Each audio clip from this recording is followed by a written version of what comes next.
Hello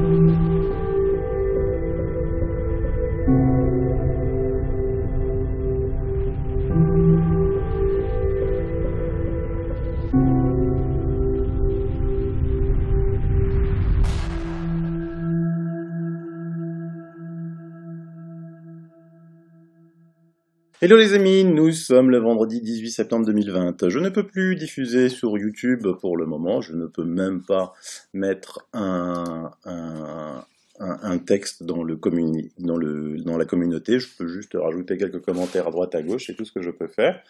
Donc évidemment, faut attendre l'action en justice que l'on a déclenchée, que ce soit auprès du CSA que devant le tribunal du référé. YouTube, de toute façon, on peut plus rien dire parce que en plus, c'est vraiment mensonger. Dès qu'on dit quelque chose qui va à l'encontre de ce que l'OMS dit, il me censure moi, parce qu'évidemment, il y en a d'autres, des vidéos sur YouTube. Mais je crois que la vidéo sur la 5G y a fait pour beaucoup parce que le gouvernement a subitement réagi le lendemain de cette vidéo en disant pour Macron que ceux qui refusaient la 5G c'était des amiches, et ensuite en lançant une étude qui prouve le contraire de l'étude OpinionWay. C'est un petit peu étrange, mais bon, ils n'ont pas osé mettre un nombre significatif de personnes pour dire qu'ils étaient en faveur de la 5G, mais largement quand même au-dessus de la majorité. Et donc, je vais continuer sur BitChute. J'ai aussi ouvert une chaîne sur Brighton. Alors par contre, Brighton, j'ai testé, si je fais une vidéo et que je veux la poster, que ce soit sur Facebook ou sur Twitter, c'est complètement censuré. Dès qu'ils voient le nom Brighton, c'est censuré, mais j'ai quand même ouvert une chaîne là-dessus. Je la mettrai dans les commentaires de celle-ci sur BitChute.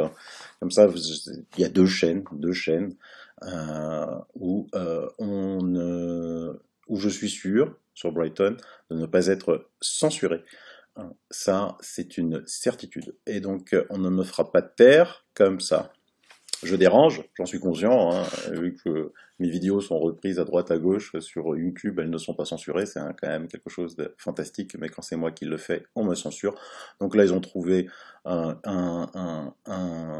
une excuse pour que je ne puisse plus publier jusqu'au 15 décembre.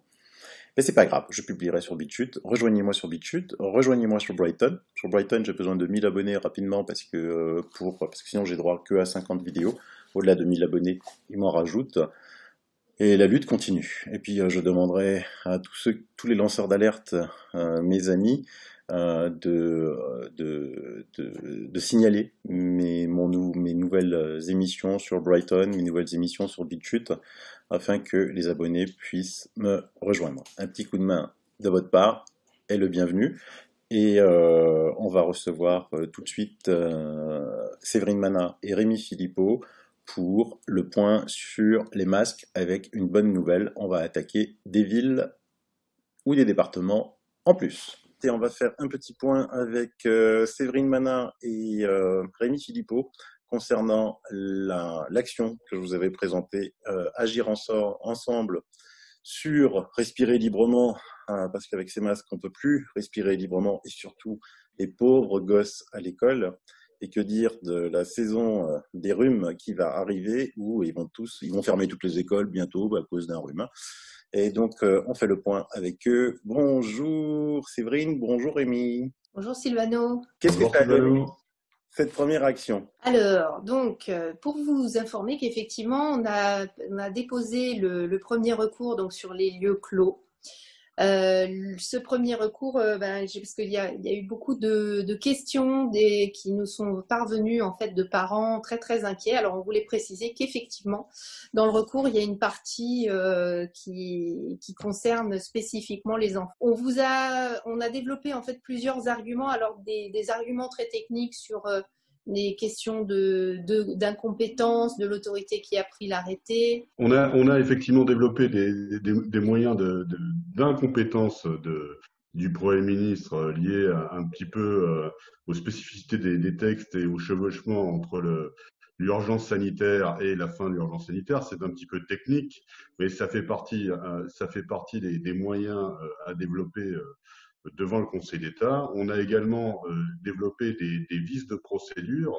en particulier tenant aux avis du comité scientifique et du haut comité, qui sont plus ou moins qui n'ont pas suivi le modus operandi classique. Donc ça, on le souligne en légalité interne, c'est-à-dire sur le vice intrinsèque du décret, le fondement. Effectivement, on développe un certain nombre de choses, comme quoi le décret a été pris sur un fondement qui est somme toute assez fragile, donc sur des postulats scientifiques qui sont fragiles, et le décret, surtout, est un décret général et absolu, et donc ne vise pas un certain nombre de circonstances, comme les enfants, comme des exceptions pour tout ce qui est maladie spécifique, en particulier, et donc tout ça cause d'énormes conséquences, et des conséquences très, très compliquées. Et donc voilà, donc c'est un petit peu tout ça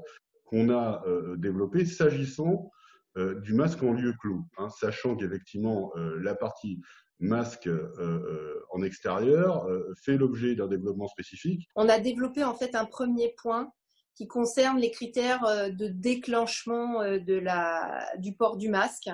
C'est-à-dire qu'on a fait un état des lieux sur la situation avec les chiffres auxquels on s'est référé pendant toute la pandémie, donc décès, hospitalisation, réanimation. Et là, on a dit qu'on avait changé de critères. Donc on met en avant le fait qu'il y a eu un changement de critères et que ce qui justifie le port du masque, en fait, est l'augmentation du nombre de cas positifs. Or, cette augmentation du nombre de cas positifs n'est pas une donnée fiable, parce que pour plusieurs raisons. Tout d'abord, en fait, parce qu'il y a un problème de comptage, parce qu'il y a les doublons, il y a des positifs qui sont plus positifs, qu'on n'enlève pas, etc.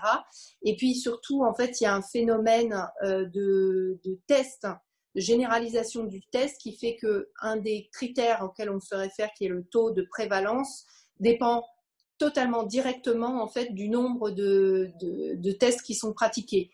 Plus en fait il y a de tests qui sont pratiqués et plus forcément on a un taux de prévalence élevé, donc du coup c'est pas une donnée fiable. Et puis il y a également en fait la problématique même du test qu'on met également en avant en disant que il y a un manque d'harmonisation en fait des tests qui fait que on teste des gens dans un département ce serait positif et dans l'autre ce serait pas positif, parce que je ne vais pas rentrer dans le débat scientifique, parce que je pense que Sylvano a dû faire une vidéo là-dessus il n'y a pas très très longtemps, en disant que plus effectivement le test fonctionne de la manière suivante, c'est-à-dire qu'on détecte en fait le signal de l'ARN du virus en faisant des cycles d'amplification pour amplifier ce signal. Et plus on fait de cycles, et plus on détecte des petits bouts qui étaient même des petits débris. Donc du coup, aujourd'hui, on n'a pas un seuil d'amplification qui est commun. Donc on met tout ça dans les tests positifs, alors que normalement, on ne devrait pas tout mettre dans les tests positifs. Donc ça, on le met en avant. On en profite également pour demander au Conseil d'État d'enjoindre à l'État de faire un comptage en fait qui soit digne de son, pour avoir des données fiables en ce qui concerne les cas positifs. Voilà. Donc il y a toute cette partie qui est quand même assez importante sur le déclenchement et les justifications du déclenchement du port du masque. Ensuite, on a également développé toute une analyse sur la littérature scientifique sur laquelle le gouvernement et puis le comité scientifique, le conseil scientifique ainsi que le HCSP, enfin le Haut Conseil de la Santé publique, se sont appuyés pour mettre en place cette obligation de port du masque. Et par cette démonstration, on voit que le gouvernement en fait n'a pas du tout en tout cas n'a pas suivi, a interprété différemment les avis de ces autorités-là, parce que on a repris l'avis de l'OMS auquel tout le monde se réfère, et l'avis de l'OMS clairement en fait ne préconise pas un port du masque généralisé, que ce soit en lieu clos ou en lieu extérieur, vu qu'ils le font en fait plutôt par catégorie de personnes. Donc ceux qui sont infectés doivent en mettre un, ceux qui soignent, mais pas le port du masque généralisé. Voilà. Ensuite, je crois qu'on a parlé des problématiques spéciales, c'est-à-dire que effectivement, on a un décret qui s'applique de manière générale et absolue, et on ne tient pas compte en fait des situations spécifiques, ce qui crée une rupture d'égalité. Et là, on a identifié plusieurs catégories en fait qui devraient à la base en fait être exemptées. Donc les enfants sur lesquels on fait un large développement, et puis également en fait les handicapés qui sont contraints d'aller chercher en plus un certificat médical. Apparemment, le handicap ne suffit pas. Et puis, la dernière catégorie également, ce sont les gens qui sont atteints d'une maladie chronique, alors qu'elle soit physiologique ou psychologique. Voilà, parce que du coup, à ce jour, voilà, ce qu'on aimerait, c'est qu'il y ait une possibilité pour les gens qui aillent voir leur médecin de pouvoir demander en fait une dispense de port du masque, sans que les médecins aient peur. Voilà. Voilà un petit peu ce qu'on a développé comme argument. Oui, en plus, les médecins disent clairement qu'ils n'ont pas le droit de faire un certificat pour non-port du masque. Ça, c'est quelque chose. C'est le politique qui se mêle de médecine. Oui, parce que l'exemption qui est prévue par le décret, c'est avoir un handicap et un certificat médical. On n'a pas de catégorie qui dirait, sauf pour les personnes qui ont un problème médical qui les empêche de porter ce masque. Oui, donc, alors, c'est justement parmi nos recherches, notamment pour les asthmatiques, en Angleterre, il y a des guidelines qui prévoient justement des dispenses, notamment pour les asthmatiques. Tout à fait. Mais le problème ici en France, c'est que les médecins disent j'ai pas le droit de vous faire un certificat pour non-port de masque. C'est complètement hallucinant. Et voilà. Je tiens à préciser dans tout ce qu'a dit Séverine qu'en Allemagne, l'amplification du nombre de cycles, c'est 20-25 cycles maximum. C'est pour ça qu'il faut un petit peu réfléchir. Hein. Le virus, il ne voit pas une frontière, il s'arrête, hein, il continue. Normalement, s'il y a autant de cas en France et en Espagne en ce moment de ce que l'on voit, hein, parce que la France et l'Espagne, ils font 70% des cas de toute l'Europe, il faut un petit peu réfléchir pourquoi. C'est parce que justement, on ne sait pas en France à combien de cycles on amplifie. Et l'ARS ne veut pas dévoiler cela. Et les laboratoires disent ça ne vous regarde pas. Donc si vous prenez quelqu'un qui a eu un rhume cet hiver et vous amplifiez à 40-45 cycles, il va être positif au Covid-19 alors qu'il a eu un rhume à coronavirus cet hiver. En Allemagne, avec une amplification à 20-25 cycles, il sera négatif. Donc positif en France, négatif en Allemagne. Il faut vraiment se poser la question. Ensuite, je crois que dans un des avis du conseil scientifique, je ne sais plus lequel, là, je ne vais pas le dire de mémoire, mais il était dit qu'effectivement, il y avait un problème qu'a priori en France, les tests étaient pratiqués avec des cycles, avec 40-45 cycles. Tout à fait. Donc, même le conseil scientifique le dit. Et ensuite, je vous rappelle, parce qu'il ne faut pas avoir peur des nouveaux cas positifs qu'il y a, parce que quand même, quand on vous annonce 10 000 cas par jour, je vous rappelle que l'INSEE avait dit que si on avait pratiqué le même nombre de tests au mois de mars, il y aurait entre 180 000 et 480 000 tests positifs par jour. Par jour. Des cas positifs hein, par jour. Si on avait eu la capacité de tester toutes les personnes, il y aurait eu 180 000 à 480 000 cas positifs par jour. Ce qui fait la bagatelle d'une fourchette de 1 260 000 à 3 360 000 cas positifs par semaine. Donc on voit bien, comme le professeur Toubiana le dit sur les plateaux de télé, il n'y a plus d'épidémie parce que 1 million de tests pour 30 000 cas positifs, ça fait du 3%, c'est pas une épidémie. Sur ces 30 000, l'énorme majorité, ce sont des faux positifs. Alors il y a aussi un point, c'est que j'avais fait des petites comparaisons statistiques, c'est que la semaine dernière, je pense que ça doit se vérifier aussi cette semaine, aujourd'hui, il y a 6 fois plus de cas positifs qu'au pic de l'épidémie et il y a 70 fois moins de décès. C'est logique. Et en plus, on ne sait pas vraiment dans ces décès-là si elles sont mortes du Covid ou avec le Covid, parce qu'on sait bien maintenant qu'ils mettent un petit peu tout. Il suffit que quelqu'un ait un cancer en phase terminale et qu'il a été testé positif, faux positif ou pas, il est dans la case Covid. Voilà. Il reste une étude aussi parue, c'est complètement impossible qu'il y ait 31 000 morts de plus cette année à cause du Covid. Je rappelle que il n'y a eu que 72 personnes mortes officiellement de la grippe, alors que chaque année, la grippe tue entre 10 000 à 15 000 personnes minimum. Donc maintenant, ça c'est pour les actions générales, mais on voit qu'on a aussi un problème au niveau local. Alors voilà, donc là, donc à la suite de ça, donc on est en train de mettre en place un tableau de bord. Voilà, ça va être fait, vous inquiétez pas, il y aura tout. On va lancer donc l'action sur les masques en extérieur, voilà, donc prochainement. Et alors donc, ce qu'on voit en fait en parallèle, c'est la jurisprudence. Vous avez dû entendre parler de ce qui se passe à Strasbourg. Strasbourg est assez leader en fait. On coopère effectivement avec les avocats de Strasbourg. On a décidé d'unir nos forces. Et donc à Strasbourg, il y a eu effectivement une très bonne ordonnance du tribunal administratif qui retoquait l'arrêté.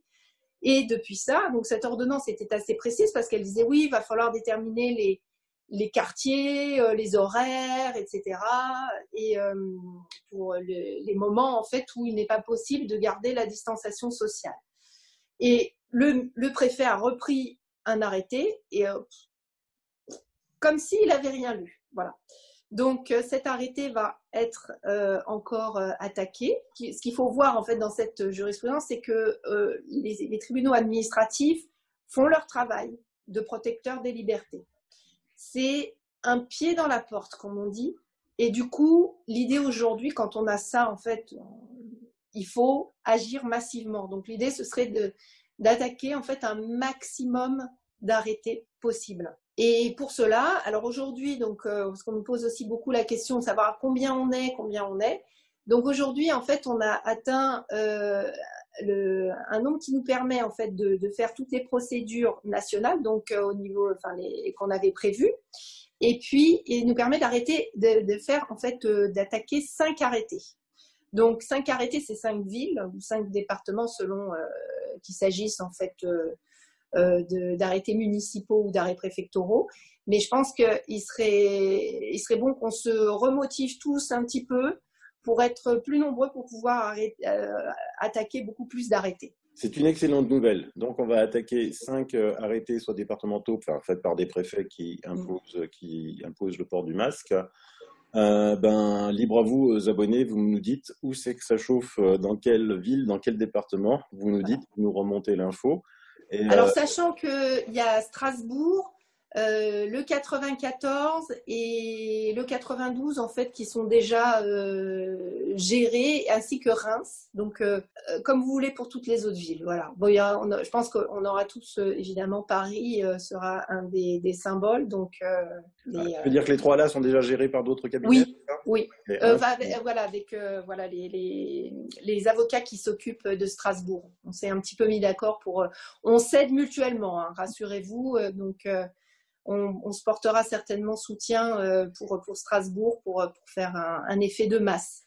Et donc, on vous enverra bientôt sur le site de agirensemble.eu un sondage ouvert où vous allez pouvoir répondre, dire moi je veux que ce soit Bordeaux, moi je veux que ce soit Nice, moi je veux que ce soit Montpellier, hein, et on prendra les 5 premiers qui arrivent d'une façon tout à fait démocratique.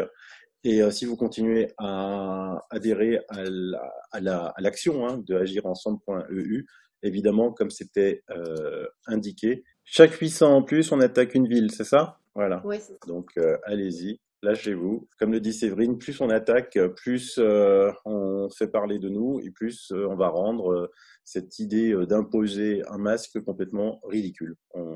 Je dis ça parce qu'il y a des pays où le port du masque n'est absolument pas obligatoire, où les gens peuvent aller visiter les personnes âgées sans masque, sans rien du tout. Ce pays, c'est la Suède, où tout est ouvert, les discothèques, les bars, les restaurants, et où la Suède enregistre en moyenne 50, 100 cas positifs par jour, et en France, 10 000. D'accord? Il y a 15 personnes en réa en Suède. Voilà l'exemple de la Suède. Et ce serait bon quand même de suivre les exemples qui marchent. Bon, merci de cette interlude. Vous avez des choses à rajouter, Séverine, Rémi? Rémi, le mot de la fin.